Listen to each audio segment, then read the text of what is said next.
Hi, welcome to the second part of my CB2 micro video series. If you didn't watch the first part, let me just tell you that the CB2 micro is a little do-it-yourself retro computer, and we built it in the first part, and today I'd like to show you the basics about using it. But before that, there's two more things I'd like to tell you before you build your own kit. The first thing that you should know when you build your kit is that you need to apply a lot of solder to the sides of the mini USB connector. Because I applied too little and the front of it soon came loose, and it's hard to fix afterwards because with the adjacent parts already mounted there's not a lot of room here for your soldering iron. But I eventually managed to fix it by adding some solder here and a little here, and now it seems to be stable again. So use a lot of solder here, and when you're soldering these upper parts, always increase the temperature for soldering station to 360 C as Custis recommends. The second thing I'd like to recommend you is to get yourself such a pin row for very little money. This was, I think, a 20 or 40 pin row, and this is what's left of it now. And get yourself a few of these little jumpers in case that you don't have any left over from old PC parts. And when you build your kit, immediately solder 2 rows of 3 pins here and 2 pins here, because this is the cable type selector. This lets you select what type of cable you will be using for data transfer, and this is the video signal selector. Here you can choose between PAL and NTSC. Depending on the type of cable that you're using for data transfer, you have to close either these 2 pins or these 2. For a standard RS-232 cable you have to close these 2, and for a Nile modem cable you have to close these 2. I use a standard cable, so I'll put in the jumpers here and the other one here.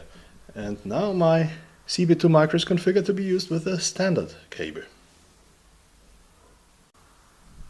And now for the video signal jumper. The CB2 micro normally produces a PAL TV signal.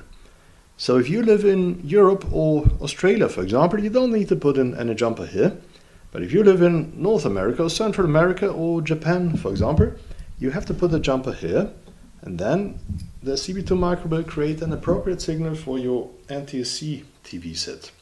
But it's always good to have pins here, because when you should develop games or any other time-critical software and you sync it to the TV signal, then you can easily test it on both video systems just by adding or removing this little jumper.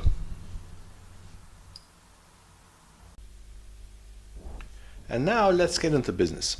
Let's see how to use our little computer. When you power it up, you get to this sort of graphical user interface, and it's quite easy to use, but there's a few things that you should know.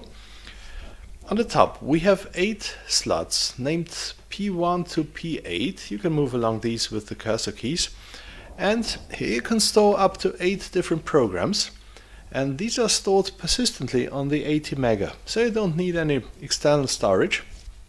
Below that we have 3 predefined items, you can't change these, and below we see some status information, for example the video system and the keyboard type we are using. And the multicolored line at the bottom always shows us the meaning of the escape key and the function keys F1 to F4.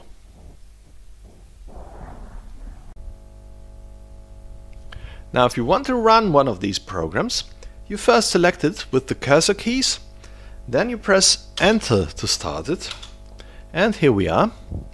And now if you want to end it again, you would first try to press escape, but the escape key is just not supported here in this game. So we press Ctrl C to end any basic program, and now the execution has stopped and the developer could now enter the debugger, but this is not what we want to do. We press escape at this point, and here we are at the startup screen again. And let's try this little game, and we press Ctrl C, then escape, and then we're back at the startup screen again. Let's now take a look at the meaning of the different colors that these icons have. You notice that many of them are white. A white icon stands for a basic program. On the top left we have a yellow icon. This is a text file. And text files always have names with a leading underscore. And on P2 we have a green icon. This is a binary executable file. But most of the files on our CB2 micro will be basic programs having white icons. If you want to take a look at the basic code of one of these programs, you first select it, and let's take a look at the bottom line. Then red, we have the meaning of the escape key, which has no function here, and we have the 4 function keys F1 to F4. So that means edit in yellow stands for the F1 key and run in magenta stands for the F4 key. So we press F1 and here we are inside the basic code, and here we can move along with the page up, page down keys. And if we take a look at the bottom line again, there it says in red exit. So that means that the escape key brings us back to the startup screen again. So I think that's about all you need to know for a start.